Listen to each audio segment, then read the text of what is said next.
It is Thursday, June 23rd. I'm Tim O'Malley, and this is Irish Illustrated Insider, joined today by Tim Priester of Irish Illustrated and John Bryce of Football Scoop. And segment one today, guys, is going to be recruiting heavy. It's recruiting bonanza over these last 10 days on Notre Dame's campus. We expect some strong returns, too, from their official visits. The first to pop was Grayson McKeo, four-star offensive lineman from LaSalle College High School in Pennsylvania. Tim Priester, I read your film review.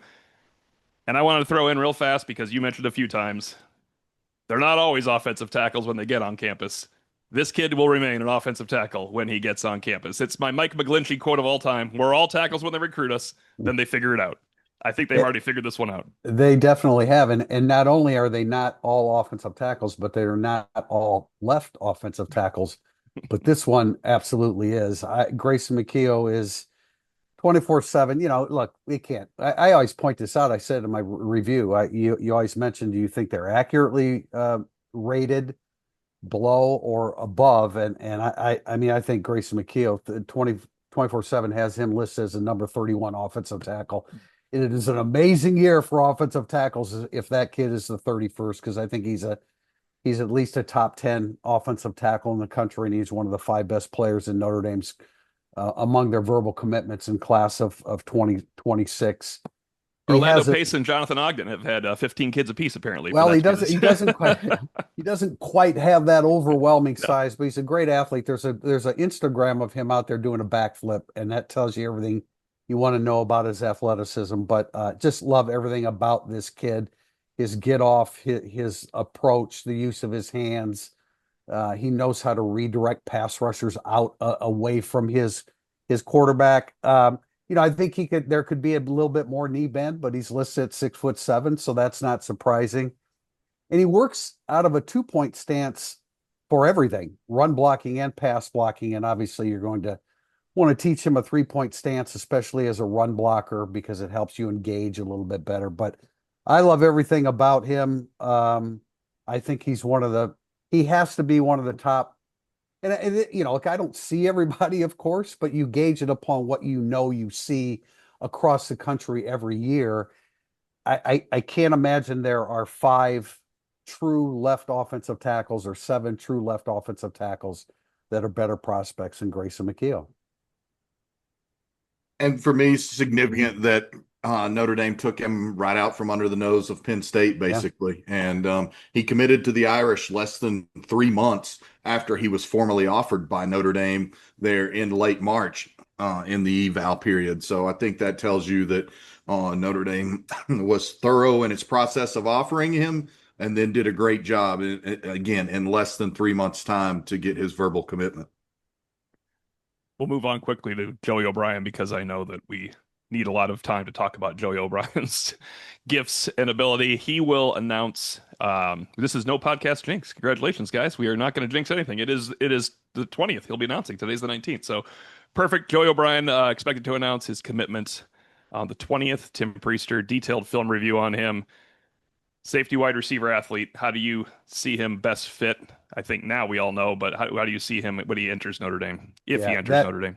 but that actually is coming up tomorrow. Yeah, I have tomorrow. No yeah. podcast jinx. We're ahead of time. We Oh, I can't. got you. It can't. Okay. It can't happen right now. No, I mean my film review. Oh, My I film saw review your. is Okay, I've talked to you about him in depth. I may have talked. Yeah, Yeah, we talked about it, but I like. There's a lot of talk about him as a receiver safety. I don't think the best use of his skill set is that receiver. Could he play it? Yeah, he'd be a big boundary receiver with big hands and would catch the football. I don't think that's the best use of his abilities. I think it's at safety. And as I watched him, I mean, clear he's got some physical maturity to him. My favorite phrase. He's got a ton of physical maturity.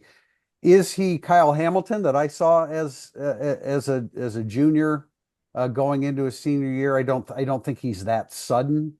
The change of directions. He's a big kid. That change of directions a little bit, or not quite as sudden as Kyle Hamilton, but this is a big, really good physical football player who can defend. I mean, his ability again, big hands. You can see big hands from a safety and a wide receiver. You can see that on film, the way they catch the football. Would be an outstanding catch for Notre Dame, and there's a ton of optimism as Notre Dame goes into the Friday decision, the Friday announcement by Joey O'Brien. Kyle Hamilton got bigger too. I mean, just from when you first looked at him, especially when he was rated as a 3-star, he grew. I mean, he Yeah. he grew, he filled out and grew too. And I don't think he stopped. He looks bigger now than in Baltimore too. He looks like a roving linebacker out there. Yeah, with a roving linebacker with insane athleticism Yeah. and ball skills. But yeah, that's a great point. Like O'Brien does have somewhat of a similar frame that you think can add some quote unquote good weight to it, and he'll carry it incredibly well. Couple of wide receivers in Kadon Finley and Devin Fitzgerald. Announcements are coming on July 4th and 5th. It sounds like Notre Dame trended up for Fitzgerald, but almost as important, Clemson seemed to have trended down according to Eric Thomas. It's more of a Stanford Notre Dame fight here. I mean, this is shaping up to, if you could get the receivers you want, you don't have to worry about Joey O'Brien having to play wide receiver for your team. Because remember, that was part of the Kyle Hamilton draw at wide receiver. They didn't have anybody good enough to play wide receiver after Chase Claypool left. It was constantly thinking, can he help at wide receiver? You don't have to worry about it if you get what you want. JB, go ahead.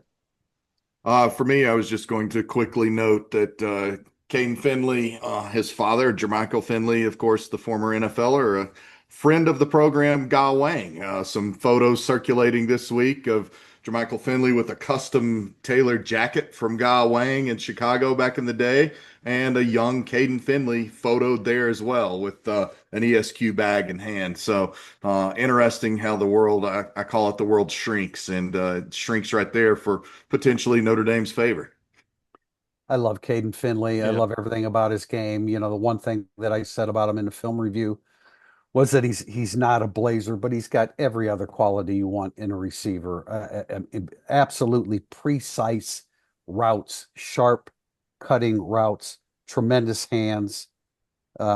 Spatial awareness. He knows where he needs to be. You can sense he knows what's happening around him with the other chess pieces on the field. I love him. Devin Fitzgerald, I think that he will get better as he goes along. Again, the ability to catch the ball. Where'd you get that from, Tim? I mean, Yeah. the ability to just snag the football, and another offspring of an NFL player that Marcus Freeman has done a great job of attracting. But if Caden Finley chooses Notre Dame, I don't give a damn who else they get at receiver. That Yeah. in and of itself would land them a frontline number one receiver in the class of 2026. I mean, this is a different podcast question, but if they get Fitzgerald, let's remove Nate Montana from the talk since he wasn't a highly sought after recruit. I mean, who's the best athlete if you're going Hunter, Torrey Hunter, Larry Fitzgerald, Jerome Bettis, and Bryant Young? Because I don't know if you can get, I mean, obviously you Joe Montana, but I don't think Nate Montana was quite as coveted as some of those. And of course, Plaxico Burress, although Larry Fitzgerald, I guess, would trump Burress on that one. You'd have to No Corey offense, Robinson. Corey Robinson back in the day. Oh, yes, that's right. I mean, come on, guys. I mean, if you go by money, Never. Torrey Hunter Jr. plays the right sport, right, guys? Yeah. That's the way to Yeah. go. I did not mean to leave out Braden Robinson, Red Oak, Texas, slot receiver, but he is July 20. Eric Thomas wrote in his wrap up that's up today that while it's still a battle, it looks better on June 18th than it did on June 16th. And we talked about that on June 16th. That would be quite a haul, of course, but I want to go to the pterodactyls, as I've been told. With Notre Dame is recruiting from Twitter fans. Kerry Adams, of course, cornerback from Towson, Maryland. He is going to Oregon for an official visit this weekend, but Eric Thomas crystal balled him to Notre Dame. Yeah, I want to wait till after the Oregon trip before we determine anything. But again, another physically mature kid that his break on the football out of a back pedal is really something to behold. Physical football player, really good size for a cornerback position. Let me jump back to Joey O'Brien because of that, because I've heard people say big corner or a safety. I think he's more safety in the box kind of player, as opposed to that. But Kari Adams is, I mean, he's got it all. He's got great size, and his break on the football on the back pedal is something to behold. I hadn't even considered big corner, honestly. Now, I had somebody Yeah. throw that in my Okay, direction. I'm yeah. like, yeah, I don't. I mean, it would have to be a boundary corner for sure. Sure. It wouldn't be a field corner. And then also crystal balled by Eric to Notre Dame announcing July 11th, Nick Reddish, the safety. that Charlotte pipeline continues, JB. Yeah, Charlotte, one of the areas that has grown the most in the country from a metropolitan city standpoint, but also incredible prep football there. There's a lot of resources in the region. We know that Marcus Freeman and company have prioritized it. That's an area that they recruited that area under Brian Kelly. Oh yeah, yeah. When you think about some of the people that came through, but this has been a new area of priority. They're continuing to hit Atlanta hard. I think this staff has done a bit better job in the Tampa area. And we've seen it emphasized, and Charlotte is another area. And then, you've got some kids from the Charlotte area that have had some success at Notre Dame. They're private school kids, so that, in a lot of cases, so they understand a bit better the Notre Dame environment. I think Notre Dame is being incredibly strategic with all of that, and it's a good time to be over there. And plus, Clemson has dipped a little bit while Notre Dame made a run to the National Football Championship this past January. We talked in January and February when there was some frustration that there wasn't a more immediate uptick in Notre Dame's recruiting, and we said then the people we were talking to said, "Wait till this summer." Well, this summer sure as hell looks like that. I remember Priester was all angst-ridden because they weren't getting all the recruits, right, Tim, at that time? You're just Yeah, like, I can't like believe they're it's not running out of happening. I'm time. like, that's not on your timeline. Timetable recruiting. It's dangerous to follow that. Nick Reddish, I haven't totally studied him, but everything I've seen of him, I really like. He has great feet, instincts, physical, breaks on the ball. Really, really impressive. Is he listed as a 3-star? He is, yes. He's, I wonder if maybe the game is evolving so much that there needs to be more 4-star listings just in general. I don't know if that's what is an issue. I just think it's really difficult for any recruiting outlet to know everything about every recruit. But my first instincts on Nick Reddish are really, really positive. Very sudden football player that really knows how to play the ball, plays the ball really well. Very physical. I mentioned. I like him. I like him a lot. Tight end Ian Premer's on campus right now, but he was preceded by Preston Frizzell, the Toledo product, who, if you just want to look at an offer list, who he's going to choose among on June 23rd. Iowa, Miami, and Notre Dame. Those have some pretty good tight ends that roll off the tongue right there. And then Evan Jacobson, who is 6'7", 220 from Iowa. What I take note of here is that Eric Thomas mentioned in his article, and did a really, really good job of summarizing it on irishillustrated.com. It's not impossible they would take commitments from all three. Now, I don't think that's going to happen, but that means they really like these three tight ends. Yeah, and one quick thing to note with Eric saying that, you don't have the same 25 scholarship cap moving forward with the House settlement. So it's a little bit different world where you can deal with your numbers much differently. So if you are red hot and you happen to find more guys at a position than you initially intended to, it's not impossible, to Eric's point. I think that's a good one from Eric to say it's not outside of the realm. None of us expects that to happen, but Notre Dame is obviously red hot on the recruiting trail, and the House settlement and moving forward makes some of those previous kind of arbitrary 25 cap numbers less so moving forward. Well, Premer is premier. He is a premier tight end. He's outstanding, and the Iowa, Miami, Notre Dame choices are perfect for him. I think we talked about Preston Frizzell, my film review of him. I love everything about him. Just to show that I'm not going to gush about everybody, I think Evan Jacobson is a purely attached tight end. He's long. I mean, he's somewhat athletic getting downfield, but I don't see that quick twitch out of him.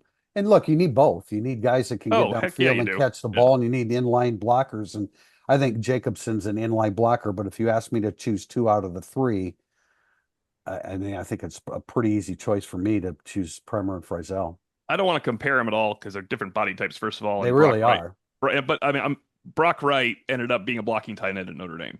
But when Brock Wright was healthy and played as a true freshman and as a junior, as a true freshman as a junior, they went to the playoffs both times as he was the number 2 and number 3 tight end, the attached tight end that had to subjugate a little bit of his talents for the team because they had Tommy Tremble and Cole Kmet. Brock Wright's carved out a pretty nice career as an NFL receiver as well as a tight end. So I think people sometimes forget when it's just not the downfield guy. Like, remember when Mike Hireman and Durham Smythe came in? And Hireman had much better highlights than Durham Smythe. But Smythe was actually technically rated a little higher, and of course, we all want to jump on, oh, I like this guy, he's underrated. Durham Smythe, being the attached inline tight end, still going in the NFL. I think sometimes when you say attached, I know you don't mean it this way, Tim. When you say attached inline tight end, people take it as a negative. I mean, Notre Dame is always going to want that on their offense. Yeah, attached should be able to do both, catch the ball and be an Sure. inline Yeah. blocker. We have a question we're going to use here to wrap up segment one because I think it's relevant and it kind of discusses all the committed visitors for the last 10 days. From George Feeney, how many of last weekend's official visitors end up signing with the Irish, and will they win a national championship their sophomore years, or do we have to wait until they're upperclassmen? I think they're so good they're going to win a national title this year in anticipation of them coming in next It'll have year. nothing to do with love, though, right? It'll just have to do with the anticipation of the recruiting class. I do expect a nice haul coming up here for Notre Dame, and we are going to have Eric Thomas on when he's back in town on Monday the 23rd on that podcast because it'll wrap up I had invited him last week, but he pointed out there's 8 more visitors on campus this week. It'll be a good wrap up to have him on Monday the 23rd. Yeah, I think it's what to George's question out of last weekend. I think at least a half dozen sign with Notre Dame. I mean, that's the way it's trending. Yeah. Verbal. He makes the point. Sign with Notre Dame, not verbally commit to Notre Dame. So Yes. yeah, I think that's a good point to make. But the way they're rolling right now, I think you say at least a half dozen of those guys end up signing with Notre Dame. And I'll say, I think it'll be disappointing if it's not more than a half dozen the way things are lining up. I get what you're saying, JB. You're They saying are pledge or I like sign? it. That's good teamwork, okay, TP. yeah. That's good teamwork from if Vinny. I like pledge, that. if they pledge, I'm going to anticipate signing. I realize not everybody does, and there's some changes of heart, but this is a different program with Marcus Freeman, and so I think that those are going to come, less often than they have. But they are so well positioned right now. I mean, I guess I'm kind of including McKeo in that. I know he Right. already Right. committed, but this group that came in last weekend and then coming in this weekend, I think it's going to be a massive haul for Notre Dame. Looking to upgrade your wardrobe? Founded by Notre Dame alum Gao Wang, you've seen ESQ's custom clothing on the player walk and all of your favorite players and coaches. With more than a decade of making the best bespoke clothing available, ESQ will help you look and feel your best. From a perfect fitting suit or sport coat, shirt, or bomber jacket, or that perfect tuxedo for wedding season, check out esqclothing.com and book an appointment to upgrade your wardrobe today. Mention Irish Illustrated and get 10% off your entire purchase. That's esqclothing.com. We'll be back with segment 2, Burning Up the Boards. Welcome back to segment 2, Burning Up the Boards. We start with a question from Who JND Fan. We're going to turn this one over to JB. JB mentioned last week that Notre Dame will spend about $16 to $18 million on football, and the rest will be distributed to the remaining sports. How does Notre Dame compare to other top football schools with this ratio? And what about those schools who don't have football? Will they still be getting the same amount? If so, I could see schools like Villanova, Georgetown, Marquette becoming basketball superpowers. An excellent question. JB. Yeah, a really good question and something that I've been working on a bit more in depth the last couple of weeks. Just dropped a story that pertains to a lot of this on Football Scoop this morning with the top young college athletics director, kind of laying some things bare.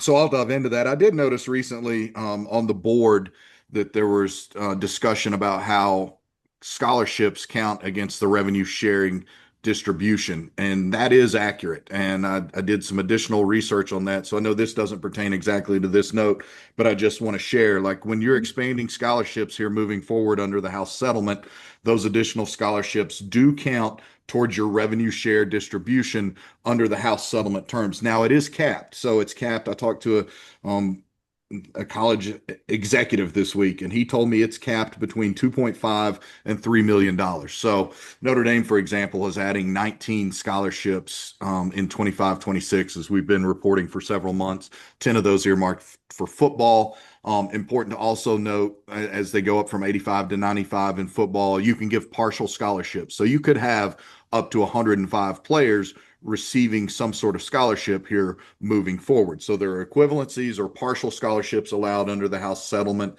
There are also, again, those additional scholarships count against your revenue distribution under the House settlement, capped at between $2.5 and $3 million. as it pertains to the revenue share distribution for places that don't have powerhouse football programs. Kansas AD Travis Goff, who's really, really sharp, I think one of the best ADs, especially the younger ADs in all of college athletics, talked about that in depth this week. And he said the top 10% or so of programs in college basketball will have revenue share distributions between $3.5 to $5 million. But he acknowledged himself that he would think it would be different at a place like Gonzaga, that they could go more than that. But again, like also a thing I learned, and again, this is on the story today on Football Scoop, you can opt into the revenue sharing portion. You can opt in for the House settlement agreement and participate in that up to $20.5 million. I did not realize there's no bare minimum. You can opt in and not revenue distribute more than $100 and you're fine. You just can never distribute more than $20.5 million this year or then the incremental raises moving forward. But Goff wondered aloud about places like Gonzaga being able to revenue share more than that. They still have to have that revenue. So it's not like they already have that money and they can just give it away. But yes, there is a belief out there that some basketball programs will focus even more on that. That's why you've seen some of the Autonomy 4 programs like a Duke or a North Carolina that's trying to certainly be more aggressive in football NIL. That's why you've seen some complaining from some of those programs or heard some complaining from some of those programs because they are capped at 20.5. Or as South Dakota AD John Schimmel said, you've got 10 programs. He called it the Super 10 or something like that in college athletics that wanted to fully fund $40 million football rosters and $10 million men's basketball rosters. He thinks this will bring some more control. But yeah, a great question because the belief is among athletics leaders that those programs, especially like a Gonzaga, will be able to fund their men's basketball program to much greater depth than what is projected by even a Kansas. A Kansas AD Goff is sitting there saying, we're going to be in the top 10% between $3.5 and $5 million. He's not saying we're going way above that. You bring up Kansas and Duke. I mean, I think UConn is the most interesting question here because you talk about basketball superpowers. That's 4 titles in 15 years, 5 titles in 20 years, 2 titles in the last 3 years. UConn's basketball, both programs Yeah. need a little bit more than the football program does because that is not money well spent when we're looking at it. But you've got Jim Mora there, the former Power Conference head football coach. Former Randy Edsel 1.2. I know your point, but I also know how vocal Jim Mora is. That's true. And one other thing I wanted to note that I talked to you guys about off camera that I don't want to forget to miss. And again, this is all in my story today, headlined like a top young college AD explains. It's on my Twitter. What happens if a grandfathered student athlete has grandfathered status and he or she wants to transfer? I didn't know this till this week. That grandfathered status goes with the student athlete. So let's say Notre Dame designates 15 roster members moving forward this fall on football with grandfathered status. If one of those guys, 2 of those guys, 5 of those guys want to transfer, that grandfathered status goes with the student athlete. And then Notre Dame does not get to replace that because this is all about getting the roster limits to the agreed upon numbers for the House settlement. So the ownership, the AD John Schimmel said, ownership of grandfather status belongs to the student athlete once he or she receives that status. So you get grandfathered status at Notre Dame and you maybe have 2 years left. You could graduate from Notre Dame this year, maybe win a national title with the Irish, go on another long playoff run. Then you can transfer anywhere in the country next year in football and not count against that school's roster, not count against what it has to do to the House settlement because you have that grandfathered status. To me, that's one of the most interesting and fascinating components that I've learned about the House settlement and the month of June since it was formalized. It's wild that it's true, Priester, but it makes total sense because it's the point is to protect the athlete that was going to lose a scholarship, so that you're going to lose a roster spot. Yeah, JB, I knew nothing about that, and that's fascinating, really.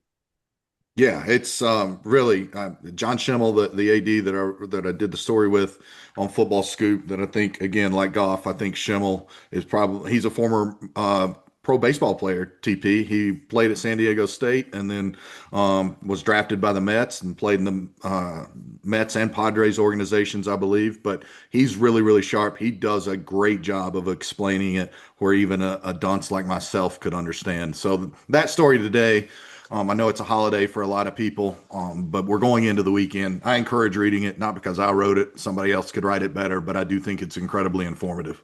Here's a question for both JB and TO. Bryson O'Malley reported last fall that Kaiser told them that they installed the defense 3 times last summer. My question, who do you think would be in a position to lead the install for this summer? And with a new defensive coordinator, will that make it more difficult for the players to install the defense, potentially only focusing on certain packages, or will it actually give them more things to work on, such as zone schemes that were emphasized this spring? I'm going to just channel my inner quiz show, the movie, and take the second part last here, if possible, JB. Yeah, I think it makes it more difficult for the players to install the defense because Jack Kaiser was at a different level than everybody else, and Xavier Watts was right at that level, along with Jack Kaiser and Howard Cross, and everybody else knew it, and up front knew what they were doing too. I think it's tough to have as much of a expertly run player install without those guys. I don't see how you could argue to the contrary. JB, you think Bowen would be a guy that would? I would think it would be a Bowen. I did want to also note on those on that front that Notre Dame wrapped up the OTA portion of its summer workouts yesterday. So the point where the coaches can work with the guys and they can do the installs and all of that concluded yesterday, Wednesday. It's now players moving into just working out and conditioning and then organizing on their own. So it's a pertinent, timely question because we're transitioning out of the OTA period into the time for the players to do the work on themselves. I would think, yeah, I would agree with you that Bowen would be that guy. Maybe a Don Schuler. Yeah, good call. But like you get spoiled with a guy like Jack Kaiser who'd been around for 6 years, and even if it had only been his 4th year, you knew that Jack Kaiser was going to be in a position to get people lined up, et cetera. So yeah, good question. Bowen would be the first guy. Wait, I remember that Chris Ash was Chris Ash. It was Chris Ash. I asked leaders on defense, and he only mentioned one guy. I'm sure he didn't intend to just single out one, but that our conversation went in that direction, and it was Drake Bowen that he had mentioned. It was early, but that was notable because usually they just list names, right? It's kind of like when Pat Coogan came up. You're like, oh, Pat Coogan. Okay. Yeah. Like when Rudolph said, Pat Coogan is a leader of men. Like that. As a reserve, remember? Right. Reserve. At that point in time, he was still a reserve. He was like, I don't care. Pat Coogan is a leader of men. Yeah. So that's when you know. Those are some of the nuances you try to pick up on. Our next question comes from Irish Frank 61. Assuming CJ Carr is what we all hope or believe he is, what will the run and throw ratio look like this year? And I will pat as an aside, Tim Priester, he did ask for a percentage, but that is the Priester pet peeve. We don't do percentages on this show. It's also alliteration, kind of works out well. What percentage will be downfield throws? I think that's the best part of this question. We have the best running back in college football, but even Jay Love is neutralized with 10 guys in the box. What was the percentage of downfield throws by Riley Leonard? Not enough. And that's what I thought was going to be the focal point of the offense when, not for A&M, but as the season progressed, I thought it would be running and deep throws because he wasn't super accurate quarterback. So you don't complete 70% of your short balls, it's detrimental to you. Yeah, I do think that the addition of Malachi Fields raises the percentage of downfield throws. I would have to know what, it should be a fairly significant increase compared to what Riley Leonard was capable of doing. Riley Leonard had 43 downfield throws last year. I'm going to make sure we don't have bad radio. 16 games. Not enough. That's less than 3 a game. Right? Yeah. Wow. 57 for Sam Hartman in 12 games. Remember, he did not play the bowl game. He politely ceded his role. That's like 5.5. 36 for Drew Pine in, what are we going to say, 9? 10? Guessing off whatever it was. Understandable why it would be a limited amount. And 58 for Jack Cohn. So can we get to the 57-58 role with CJ Carr? Because Jack Cohn was an accomplished passer of the football. So was Sam Hartman. But I think, Priester, your point is a good one that I hadn't considered. The receiver allows you to throw the ball downfield more too. And a better collection of receivers as well. Certainly, Malachi Fields, you look at as having that big frame, and as Priester has noted very well, just hands that sort of engulf the football. But the collection of those players as well, along with CJ Carr's strengths, presumably CJ Carr should allow them to test it downfield more. And then to the question of like, what's the run pass look like overall? I mean, Mike Denbrock wants to have a balanced offense so that you don't know what's coming. So it won't be 50-50 every game. There will be a couple of teams probably a little bit better at forcing Notre Dame into the throw game. But I think Mike Denbrock has made it very clear he ultimately wants to be as close to balance as possible because that makes it as difficult as possible for the opposition. Yeah, and I think all things being equal, Denbrock, he certainly wants to push the football downfield more, but you have to, I mean, he's in a perfect position to be balanced because you're going to have a strong offensive line. You have one of the most exciting runners in the country and a guy behind him that whenever he had opportunities, he generally, he especially when he had to fill in for Jeremiah Love, Jadarian Price was good at that. So it's kind of a juggling act for him. I mean, I think he's going to be in a really good position where let's put it this way, he'll have more buttons to push this fall than he did last fall. All right, this is going to demand a written story now because otherwise all the numbers are going to be lost. But Deshaun Kaiser in those 10 games only had 54 downfield. So right around the Jack Cohn thing. I would have guessed a lot more in that one. The difference was they're all touchdowns to Will Fuller. So we remember them being a little bit different. Again, the receiver comes into play with that decision. It does. Question from Irish Gambler. What is the realistic floor of this team and how does it end up closer to the floor than the ceiling? Assume a regular number of injuries. Sometimes it feels like a tall order to be playoff bound with a first-year starting quarterback. Realistic floor and you don't get 2024 injuries is a pretty good question. 9? I can't tell. I read that question this morning and vacillated where I believe the floor is between 9-3 and 10-2. And I lean 10-2. I do. Just because I know nothing that happened last year matters this year, but I do believe program momentum matters. And there's great program momentum. There's great belief. I think the win at Texas A&M last year, there's still 60 guys on the roster who were down there that will go to Miami that experienced that win, that experienced wins in the Sugar Bowl, in the Orange Bowl, that experienced the fight that they had in Atlanta. So I vacillate between 9-3 and 10-2, but I think right here today with the team relatively healthy as far as we know, other than Botello, I think 10-2 is the floor. And how do they get there? It means like probably a Miami gets them to start the season because Miami has its whole essence of Mario Cristobal pouring into this game.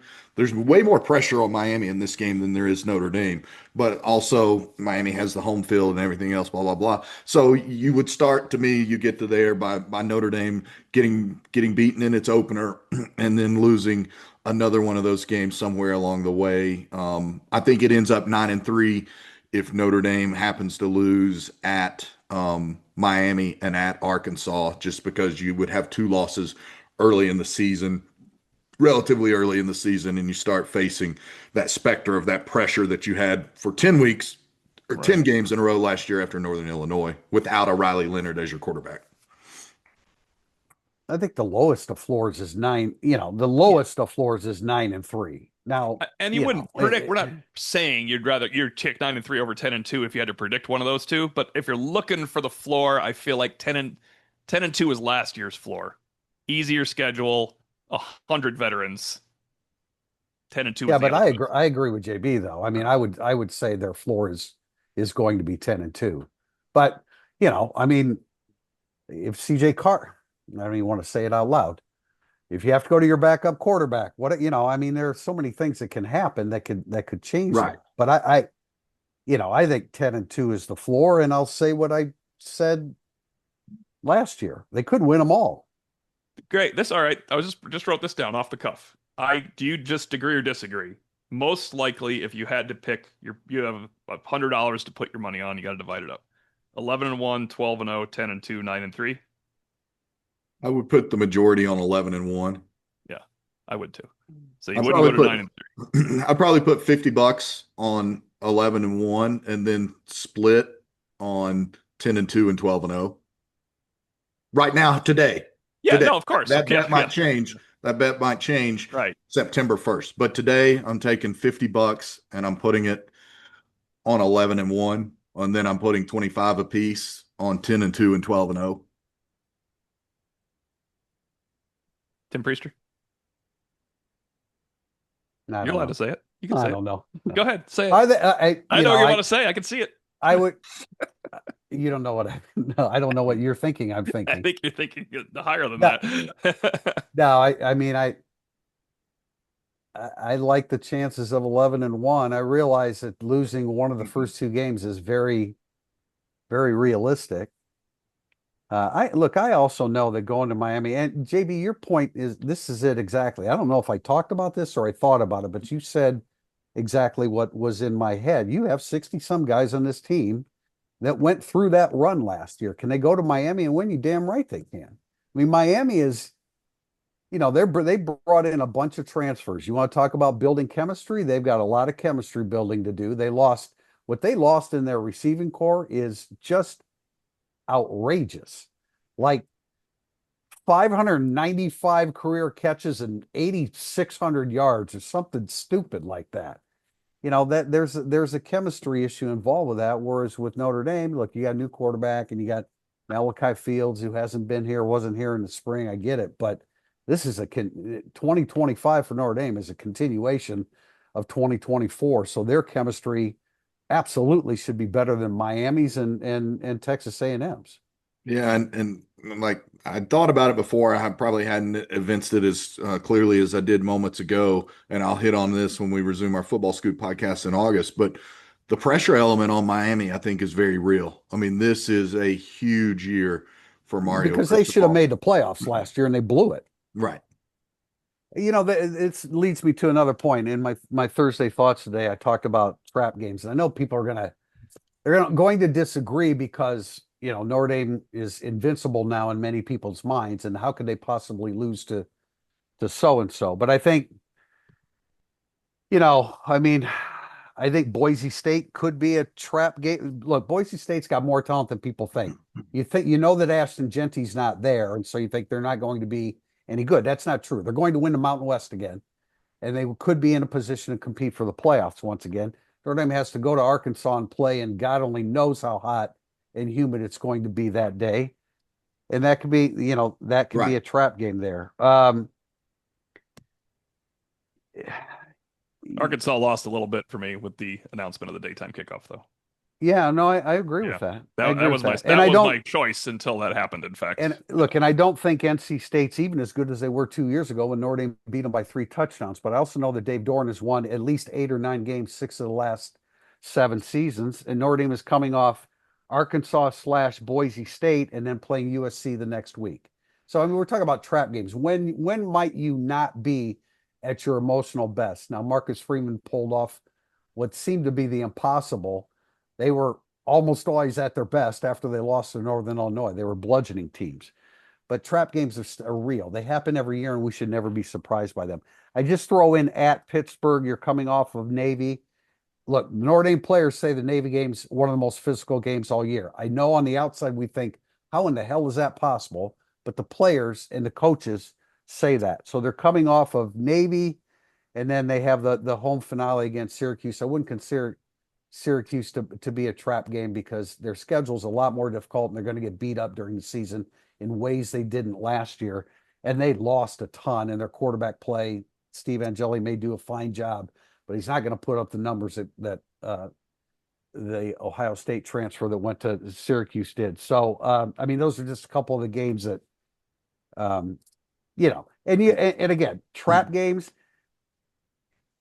we can speculate about it now, but it's like we say every year, predicting games in June, the only way you can really accurately predict games during the season, the week of the game, when you know where that team is and who has attrition and who doesn't. So I know I'm going to get ripped for that because how in the hell can NC State and Pittsburgh give Notre Dame a good game? Well, it could happen. Yeah. all right, 8-4 sounds like to me. We're on consensus right there. Real quickly, one more thing to just fine tune the pressure I'm alluding to on Mario Cristobal because he arrived to take over at Miami the same time Marcus Freeman took over at Notre Dame.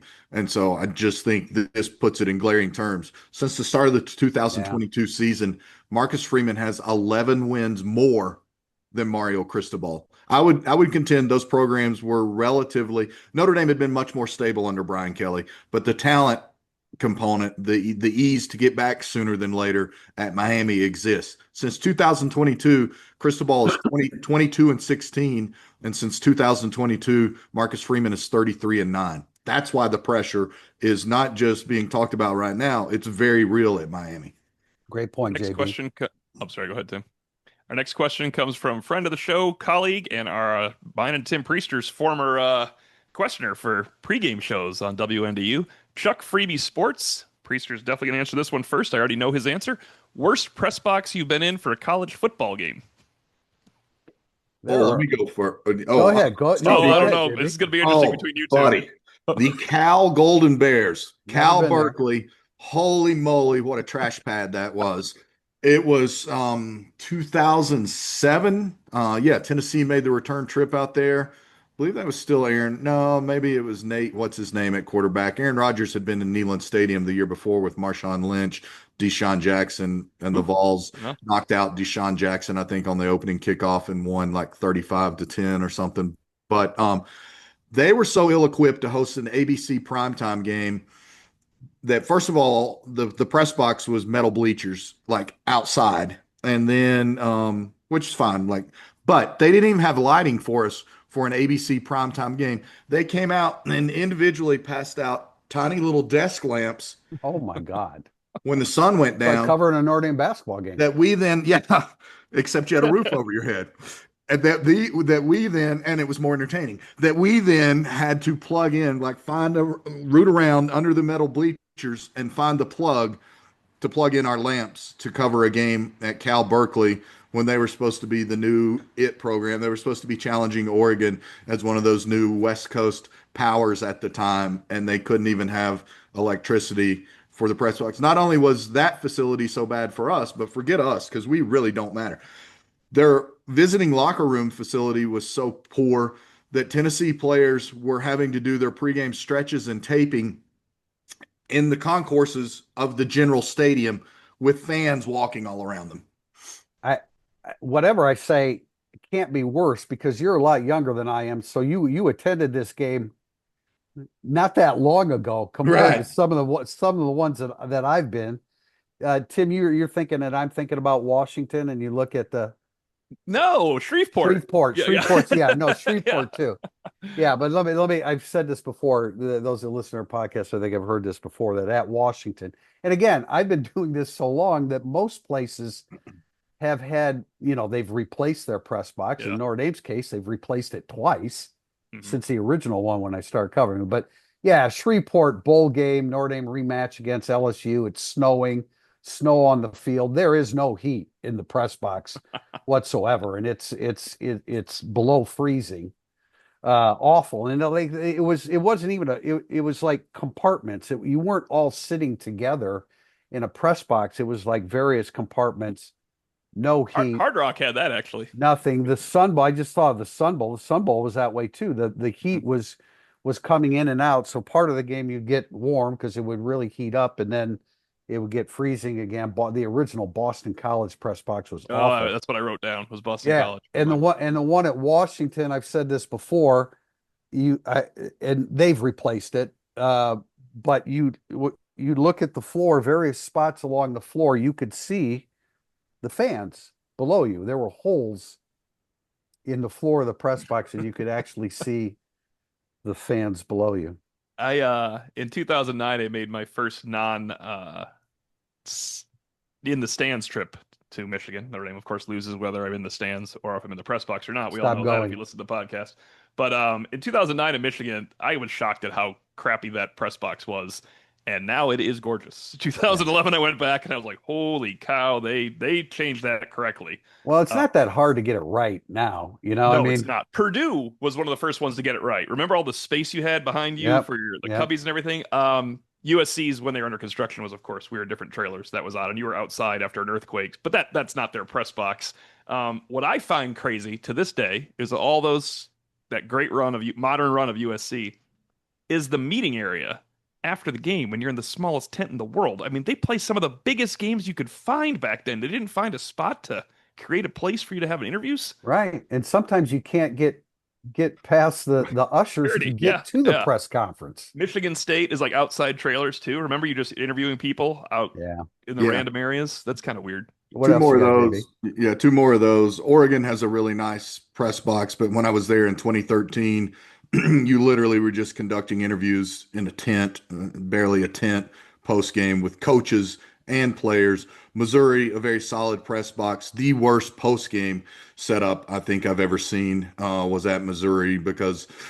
Again, I've mentioned before, I was a sideline reporter there in 2015, and the wind chill had been like -3 during the game, and you had to do outdoor interviews post game under just a little tent outside the room. So it finally got so bad that the SEC stepped in and told Missouri, like, you have the worst interview facilities in our conference. You're going to have to make some changes here. But those are the ones. The Cal quote unquote press box, which was literally metal bleachers, and you were not in any sort of box. And then those two interview situations were extremely less than ideal.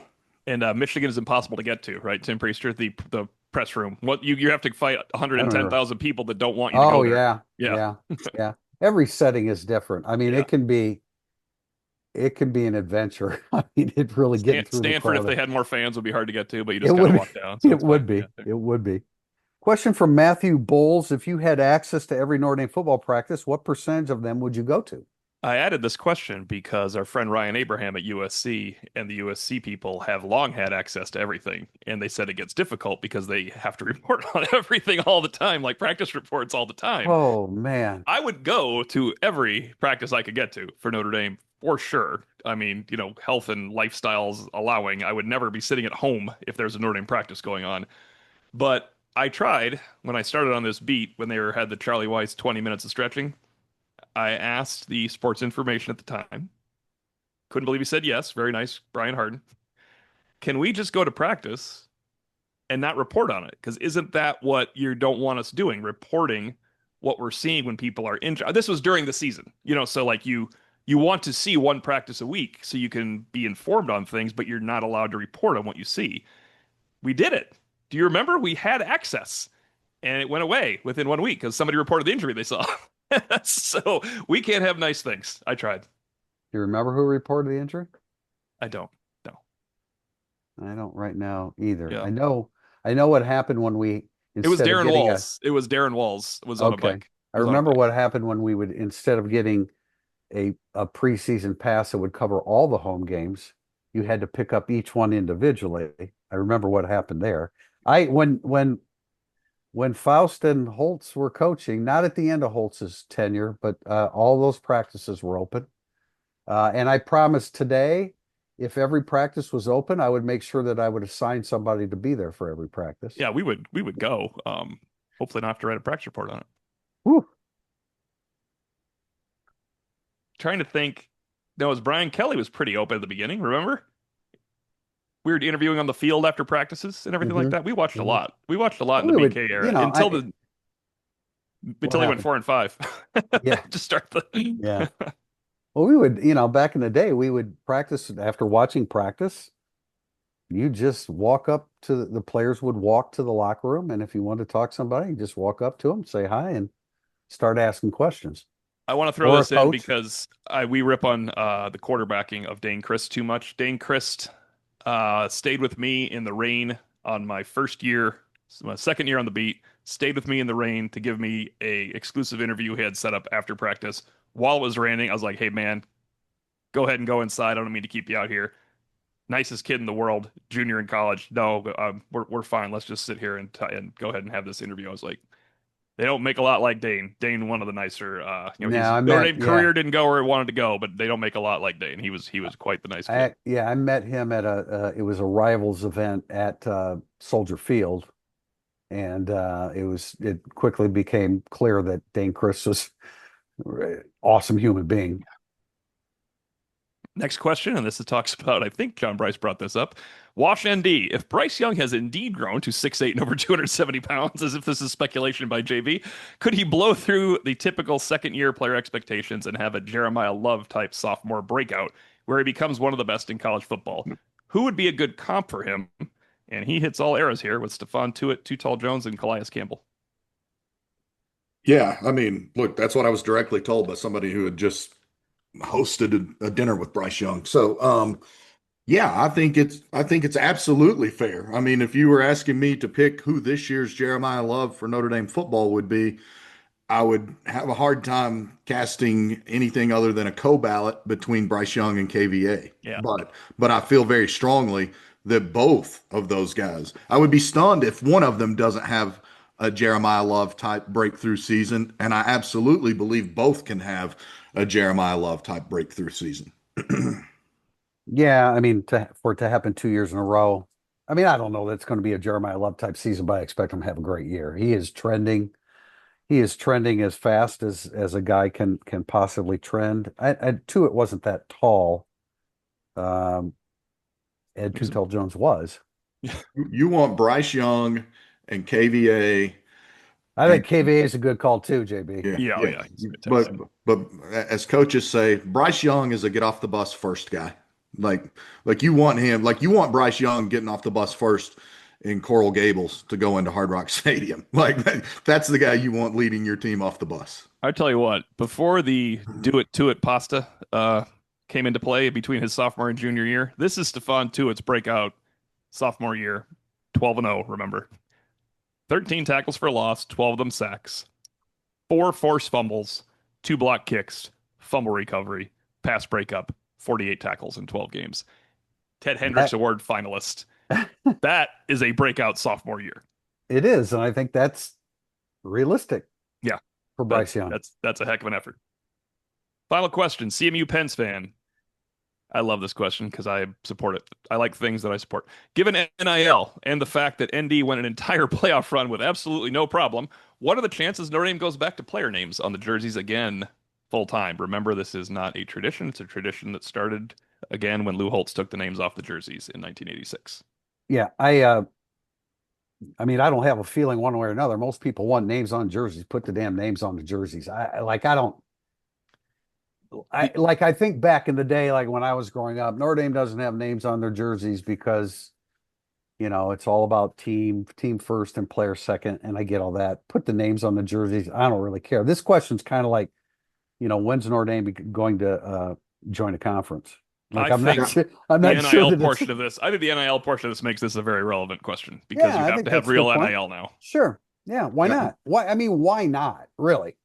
Good question from CMU Pens fan. I think I might have shouted him out or her last week and said that they're consistent contributors to the pod. I don't see it happening immediately. Yeah, I don't see it happening, Because but why not? Marcus Freeman's mantra is team glory, and you commit to team glory and you get the individual glory. Also, this is several years in a row now that Notre Dame has been putting the names on the jersey for the postseason to make that a keepsake item for the players. So that's why you saw the names on the jerseys once the playoffs started, because it was the postseason. That's been Notre Dame's MO in recent years. I just don't see that changing anytime soon. Maybe I'm wrong. I think it well, not this year. Obviously, I don't think. I think it'll change eventually here in the efforts of true NIL that have reached kind of found college football because it's true NIL. If you want to buy Jeremiah Love's jersey as opposed to number 4, who could be Jaden Osbury or Lee Becton or whoever else wore number 4. I think it makes a lot of sense. You want to buy a jersey of a player, you need true NIL now, or you kind of need true NIL now. It just doesn't hurt anything. I It really doesn't don't. take away Yeah, anything. I You're agree. gonna I mean, JB, you're right. I mean, I get the team glory thing, but during the game, you're overshooting. You're on the sideline shooting video of Jeremiah Love celebrating his touchdown. I mean, I think You guys are They're, going to they're, have QR codes on the backs of helmets and the backs of jerseys, like UCF and Coach Prime and everybody else. You don't give a damn about the traditions We anymore. don't give a I damn don't about even. the no, I teams. don't even no. know who you are. I I don't. love it. Yeah, I don't care anything about Notre Dame I am tradition. Having all spent for names on the jersey. I want that publicly known. And when they come out, I want a little bit of a cut from someone's NIL because I have pushed so hard for it. It looks better, and we have bad eyes from the press box, and I sometimes don't know who someone is, it. unless he's I'll Jeremiah say Love. this. Well, Let's put a QR code on the bottom of Jeremiah Love's cleats when he's running nobody's away from everybody. nobody's talking about no damn QR code, Whatever. but I That's mean, what what I heard. about for your fans want it? Your Yes. fans want it I'm because fans first. they don't have a card like this in front of them whenever they're doing a podcast that, like a reminder of the 12 linebackers there and trying to make, I mean, I just whatever. Hey, look, whatever Marcus Freeman wants to do, but I think the fans would absolutely rejoice if there were names on the back of the jersey. O'Malley, for the board only, you're an absolute jagaloon. I'm glad somebody got my I'm fans first comment in there. Yeah. Jagaloon. That is it for this edition of Irish Illustrated Insider, where we predicted Notre Dame would go 8-4 with all these trap games, and names will be on the jerseys starting in Jagaloon. August.